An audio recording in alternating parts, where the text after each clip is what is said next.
운전을 하다가 도로에서 야생동물을 본 적 있으신가요?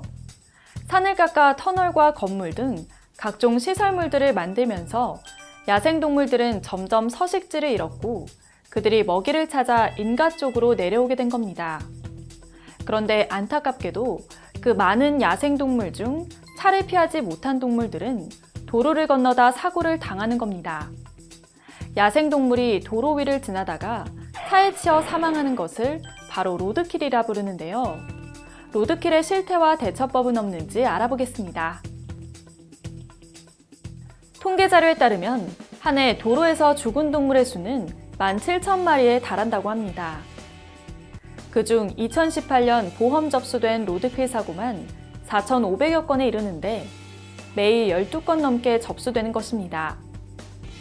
그 중에는 고라니, 멧돼지, 비둘기, 고양이 등 다양한 종류의 야생동물들이 끊임없이 로드킬을 당하고 있습니다.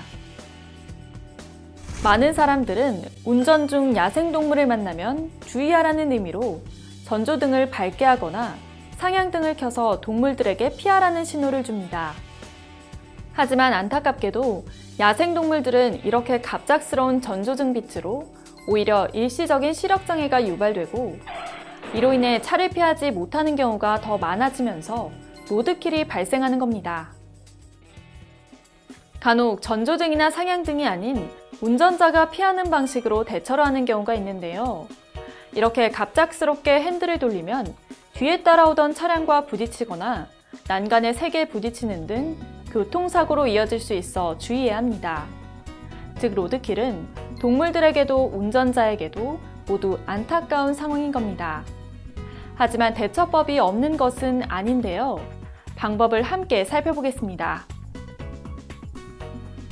먼저 도로 위에서 야생동물들을 만났을 때는 경적을 울리는 것이 좋습니다. 불빛보다는 덜 자극적이고 소리에 민감한 야생동물들은 경적을 듣고 깜짝 놀라 도망갈 수 있습니다. 또 뒤에 따라오는 차량에 비상 깜빡이를 켜서 경고를 주는 것도 효과가 있습니다. 만약 급한 상황이 아니라면 안전한 곳에 잠시 차를 세워두고 정부 통합 민원 서비스나 한국도로공사에 신고하면 큰 도움을 받을 수 있습니다.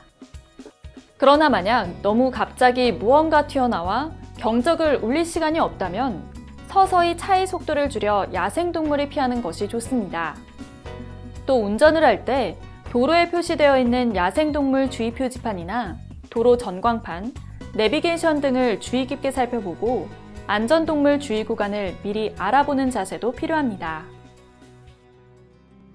지금까지 로드킬의 실태와 야생동물들을 도로 위에서 발견했을 때 대처법들에 대해 알아봤는데요.